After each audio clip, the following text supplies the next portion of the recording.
سبق نمبر 146 سورۃ الانفال کا رکوع نمبر 3 آیت نمبر 20 تا 28۔ قرآن مجید کی تلاوت حرفی لفظی اور با محاورہ ترجمہ بما تشریح حافظ محمد قاسم خان کی آواز میں۔ بسم اللہ الرحمن الرحیم یا ایہا الذین آمنوا اطیعوا اللہ ورسولہ ولا تولوا عنہ وانتم تسمعون۔ یا ایہا الذین آمنوا، اے ایمان والے لوگو، اطیعوا اللہ، حکم مانو تم اللہ کا، ورسولہ اور اس کے رسول کا، ولا تولوا اور نہ پھرو تم، عنہ اس سے، وانتم حالانکہ تم، تسمعون سنتے ہو۔ پوری آیت: اے ایمان والو، تم اللہ اور اس کے رسول کا حکم مانو اور اس سے روگردانی مت کرو اس حال میں کہ تم سن لیتے ہو۔ وَلَا تَكُونُوا كَالَّذِينَ قَالُوا سَمِعْنَا وَهُمْ لَا يَسْمَعُونَ۔ وَلَا تَكُونُوا اور نہ ہو جاؤ تم، کالذین مانند ان لوگوں کے، قالوا کہا انہوں نے، سمعنا سن لیا ہم نے، وہم حالاں وہ، لا یسمعون نہیں سنتے۔ پوری آیت: اور تم ان جیسے نہ ہو جاؤ جنہوں نے کہا ہم نے سن لیا جبکہ وہ سنتے ہی نہیں۔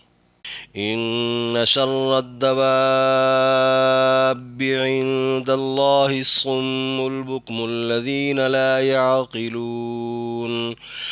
ان شر بے شک بدترین، الدواب جاندار، عند اللہ اللہ کے ہاں، الصم بہرے ہیں، البکم گونگے ہیں، الذین وہ لوگ جو، لا یعقلون نہیں سمجھتے۔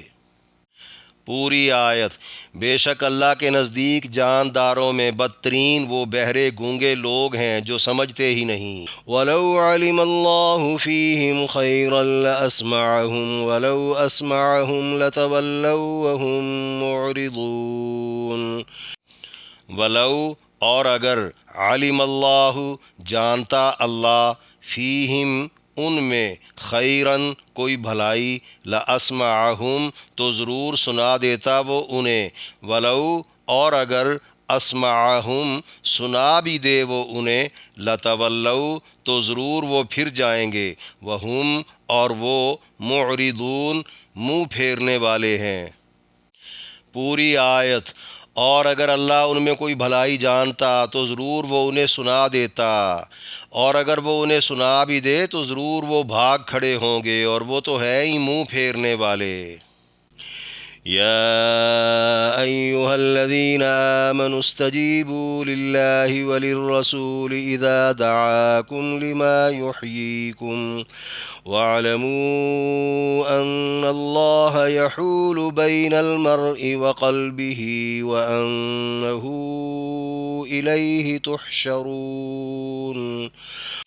یا ایہا الذین آمنوا، اے لوگو جو ایمان لائے ہو، استجیبوا للہ حکم بجا لاؤ تم اللہ کا، وللرسول اور اس کے رسول کا، اذا جب، دعاکم بلائیں وہ دونوں تمہیں، لما اس کام کے لیے جو، یحییکم زندگی بخشتا ہے تمہیں، واعلموا اور جان لو تم، ان اللہ کہ اللہ، یحول حائل ہوتا ہے، بینہ درمیان، المرء آدمی کے، وقلبہ اور اس کے دل کے، وانہ اور وہی ہے، الیہ اسی کی طرف، تحشرون تم جمع کیے جاؤ گے۔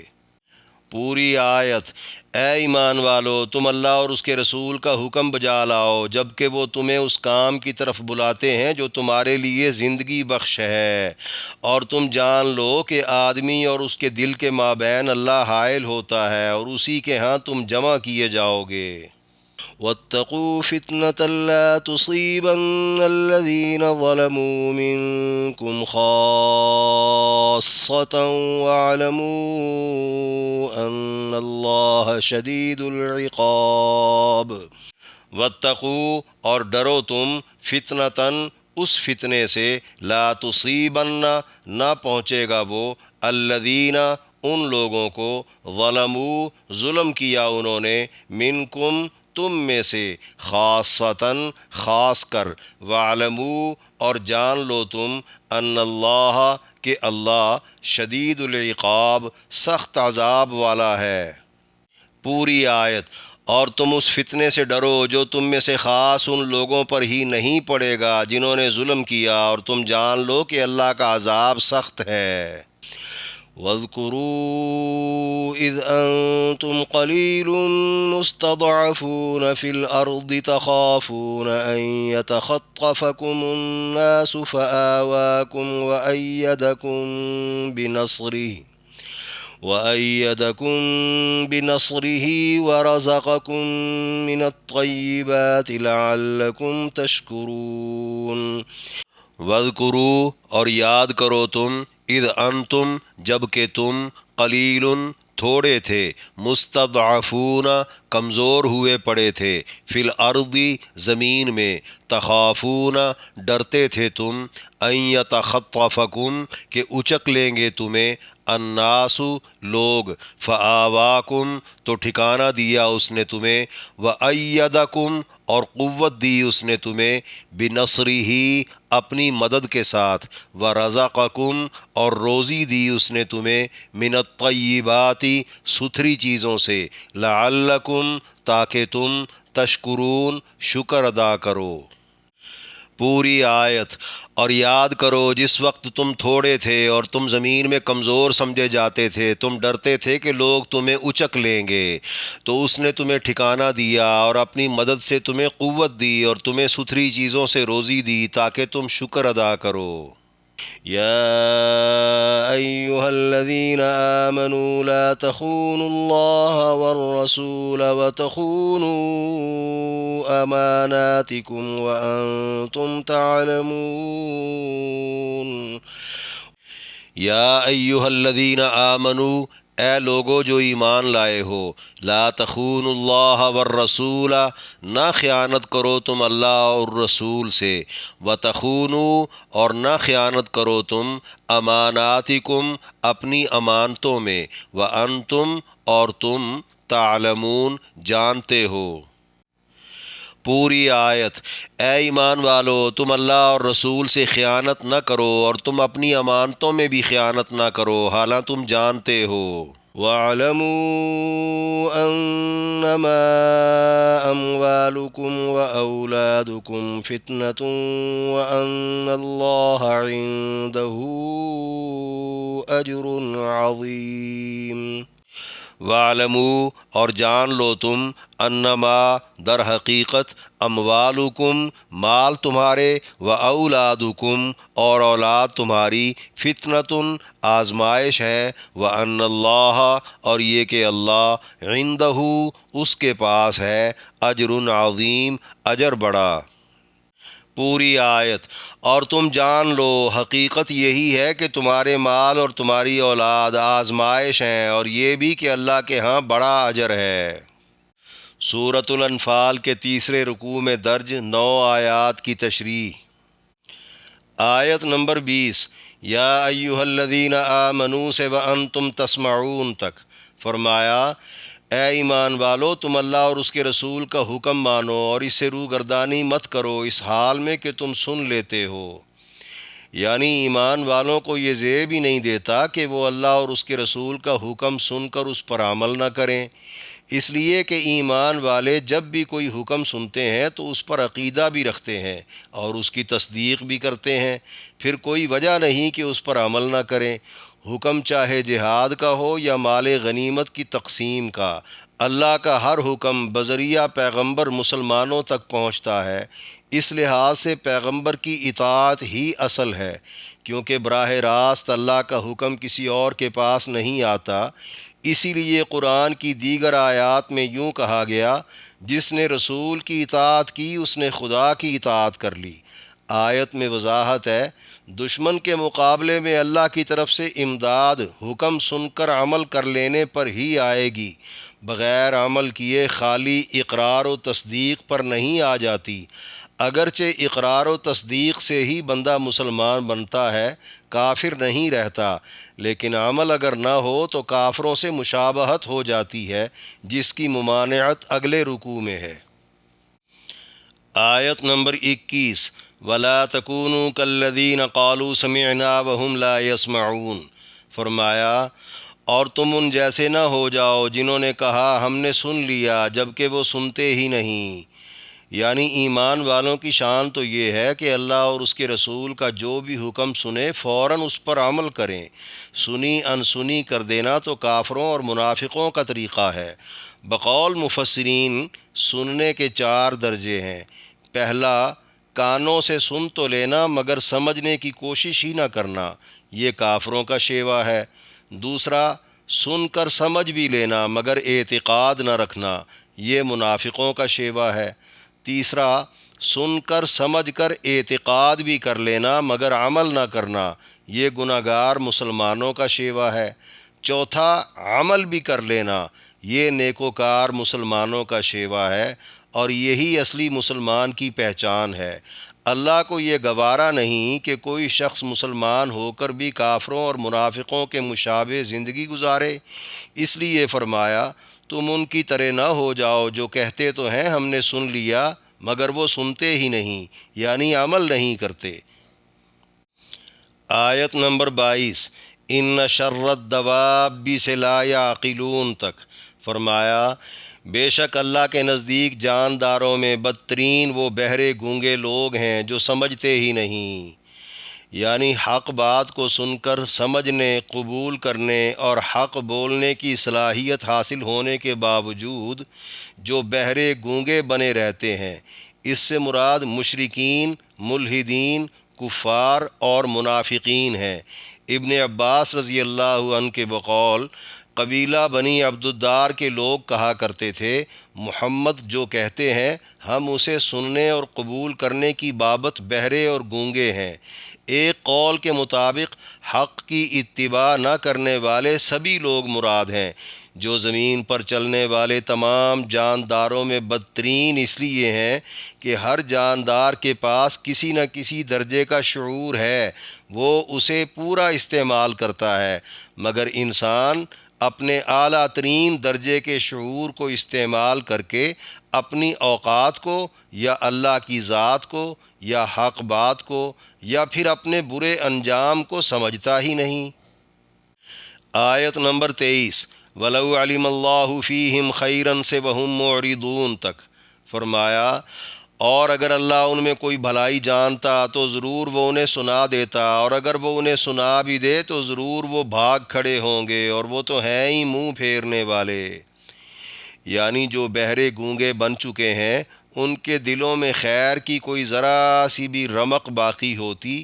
یہاں خیر سے مراد حق سچ کی طلب ہے، جس کے بعد سمجھنا اور عمل کرنا آسان ہو جاتا ہے۔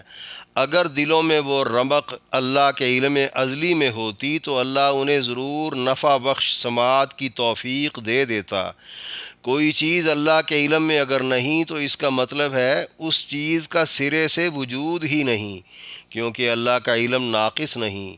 بات سمجھانے کے لیے کبھی کسی ناممکن چیز کو فرض کر لیا جاتا ہے، جیسے قرآن میں مثال مذکور ہے، بالفرض کائنات میں اللہ کے علاوہ بھی کوئی خدا ہوتا تو تصادم ہو جاتا۔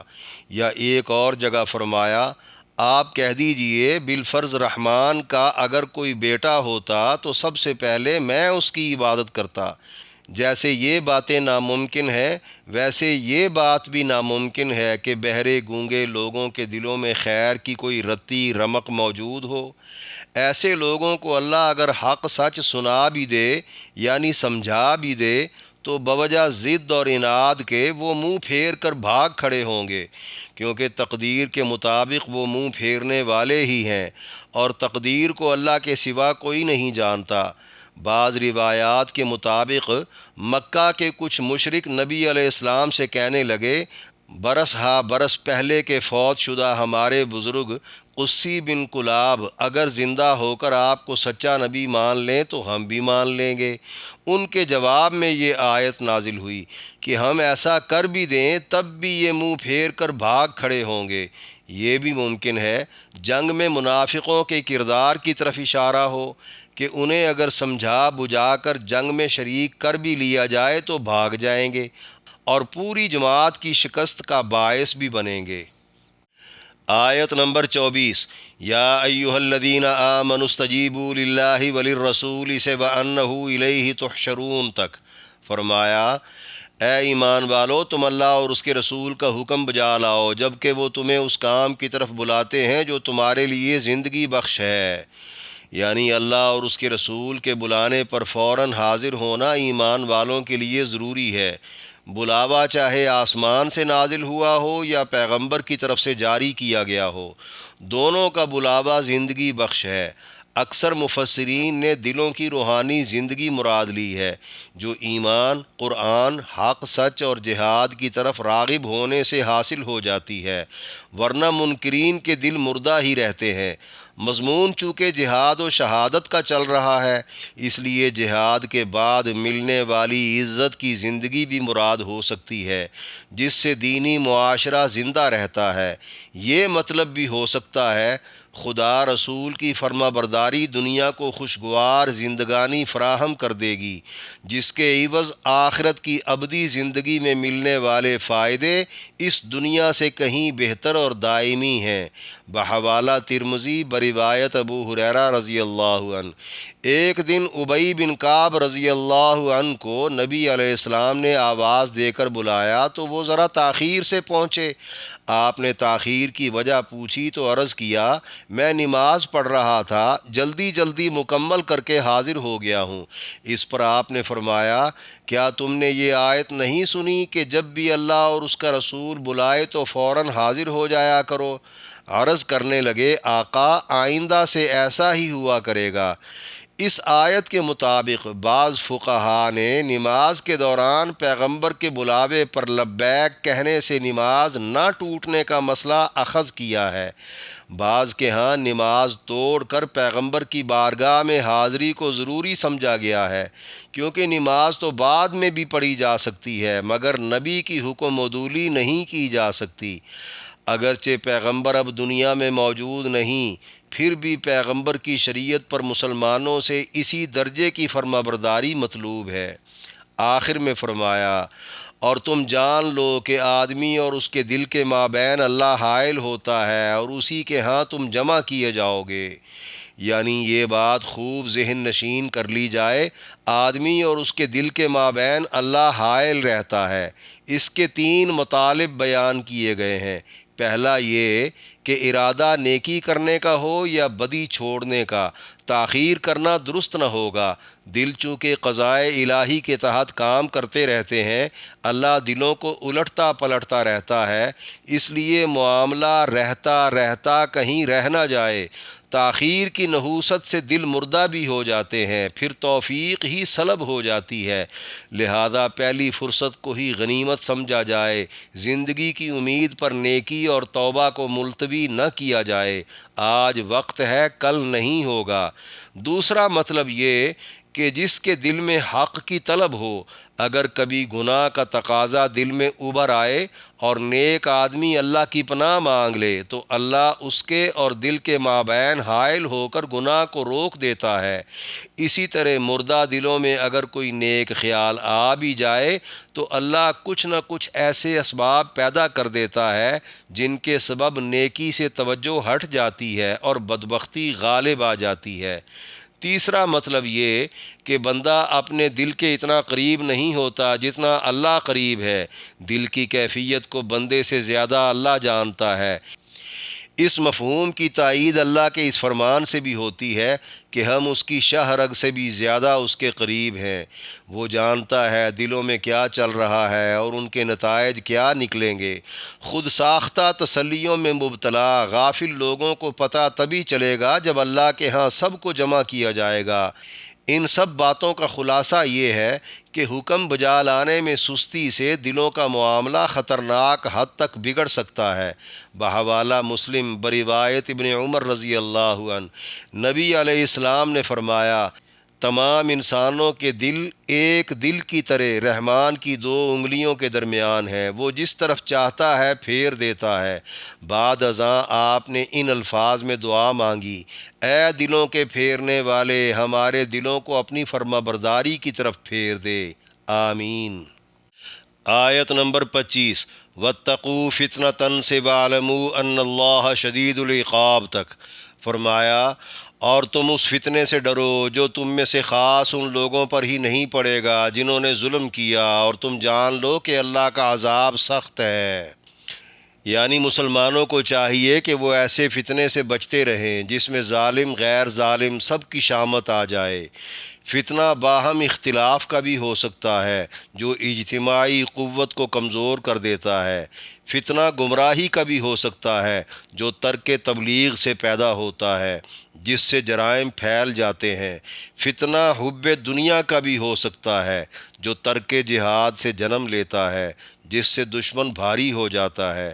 لہٰذا فتنے کا دروازہ نہ خود کھولیں نہ ہی دوسروں کو کھولنے دیں۔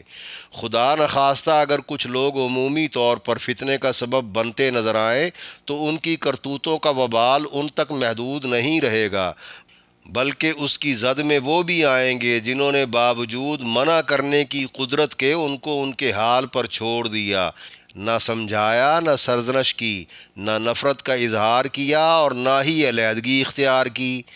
آیت میں گناہ گاروں سے چشم پوشی برتنے کو پارساؤں کے لیے جہاں سنگین خطرہ قرار دیا گیا ہے، وہاں اس خطرے کا سبب بننے والوں اور معاشرے کو بگاڑنے والوں کے لیے سخت عذاب کی وعید بھی سنائی گئی ہے۔ بحوالہ بخاری بروایت نعمان ابن بشیر رضی اللہ عنہ، نبی علیہ السلام نے فرمایا، نیکوکاروں اور گناہ گاروں کی مثال ہے جیسے بحری بیڑے میں پانی کے اوپر والی منزل کے مسافر نیچے والی منزل کے مسافروں کو پانی دینے سے کترانے لگے، اور نیچے والے کہیں کہ ہم اوپر والوں کو تنگ کرنے یا ان کے ترلے لینے کی بجائے بیڑے کے نیچے سوراخ کر کے پانی حاصل کر لیتے ہیں۔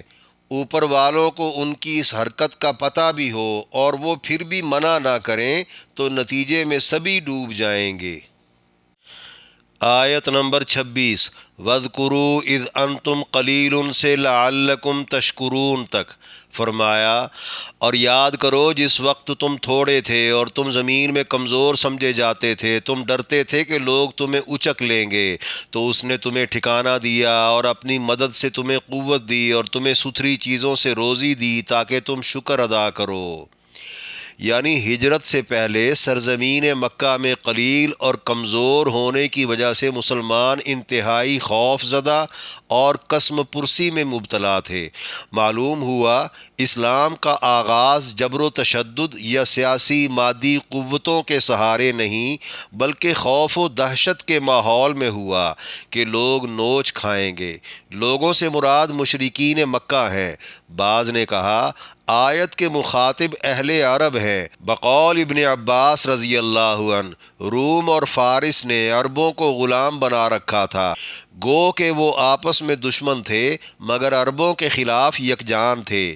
اس دور کی غلامی کو یاد رکھا جائے اور نبی علیہ السلام کو عقیدہ توحید کی بنیاد پر آزادی کا پرچم بلند کرنے کے بعد مکہ چھوڑنا پڑا۔ پھر اللہ نے مدینہ میں بسا کر سیاسی و افرادی قوت مہیا کر دی اور ریاست قائم ہو گئی تو جزیہ وغیرہ ملنا شروع ہو گئے۔ پاکیزہ روزی سے یہی مراد ہے، یا پھر قوت سے جنگ بدر میں فرشتوں کا نزول اور ستھری روزی سے مال غنیمت کا حلال ہونا بھی مراد ہو سکتا ہے۔ لہذا شکر بجا لاتے ہوئے کامیابیوں کا یہ سفر جاری رکھا جائے۔ مسلمانوں کی آزادی، عزت، بقا اور استحکام غلبہ اسلام سے وابستہ ہے اور اس کا سب سے بڑا سبب جہاد ہے۔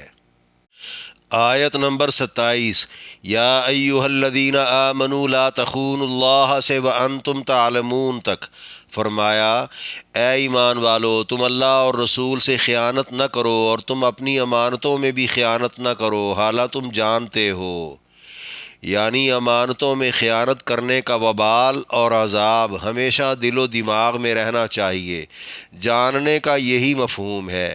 امانت چاہے اللہ اور رسول کی ہو، بقول مفسرین قومی یا فوجی راز، جماعتی فیصلے، مشورے، حلف، قسم اور گواہیاں، عہدے، ذمہ داریاں وغیرہ، یہ سب خدا اور رسول کی امانتیں ہیں۔ بعض نے کہا فرض احکام اللہ کی اور سنت احکام رسول کی امانت ہے۔ اللہ اور رسول کے جملہ حقوق بھی اس میں شامل ہیں۔ ممکن ہے یہاں مال غنیمت میں سے کسی چیز کی چوری مراد ہو، احادیث میں جس پر آگ کا عذاب بتایا گیا ہے۔ اسی طرح آپس کی امانتوں اور حقوق العباد میں بھی خیانت کرنا ممنوع قرار دیا گیا ہے۔ زمانہ نبوت میں بعض ایسے واقعات ملتے ہیں جن کو مفسرین نے اس آیت کے ساتھ منسلک کیا ہے، جن سے خیانت کو سمجھنے میں آسانی ہوتی ہے۔ ان میں سے ایک واقعہ حاطب بن ابی بلتہ رضی اللہ تعالی عنہ کا ہے، جنہوں نے مدینہ سے مشرکین مکہ کو خط لکھا تھا کہ مسلمان مکہ فتح کرنے کی تیاری کر رہے ہیں۔ خط میں کچھ راز کی باتیں بھی لکھ دی تھیں۔ بذریعہ جبریل اس خط کی اطلاع نبی علیہ السلام کو ملی تو آپ نے حضرت علی کو بھیج کر خط لے جانے والی عورت سے راستے میں ہی خط برآمد کروا لیا تھا۔ حاطب سے جب اس کی وجہ پوچھی تو وہ بولے، میرے اہل و عیال چونکہ مکہ میں تھے، سوچا یہ تھا کہ مکہ کے مشرک اس خط کے عوض میرے گھر والوں کے ساتھ رعایت برتیں گے۔ نبی علیہ السلام نے حضرت حاطب کو یہ کہہ کر معاف کر دیا تھا کہ وہ بدری صحابی ہیں جن کی نیت پر شک نہیں کیا جا سکتا۔ اسی طرح کا ایک واقعہ مکہ سے مدینہ میں مسلمانوں پر حملہ آور ہونے کے لیے آنے والے ابو سفیان کے بارے میں ہے، جس کی بذریعہ جبریل نبی علیہ السلام کو اطلاع ملی کہ وہ فلاں مقام پر ٹھہرا ہوا ہے۔ آپ نے صحابہ کو حکم دیا قبل اس کے کہ اسے خبر ملے اچانک اس پر حملہ کر دیا جائے۔ اسی دوران بیچ میں سے کسی منافق نے خبر پہنچا دی اور وہ وہاں سے نکلنے میں کامیاب ہو گیا۔ ایک اور واقعہ مدینہ کے یہودی قبیلے بنو قریظہ کا ہے جو قلعہ بند تھے۔ 21 دنوں سے ان کا محاصرہ جاری تھا کہ یہودیوں نے نبی علیہ السلام سے رعایت مانگی۔ آپ نے فرمایا سعد بن معاذ کو تمہارا ثالث مقرر کیا جاتا ہے، وہ جو بھی فیصلہ کر دے منظور ہوگا۔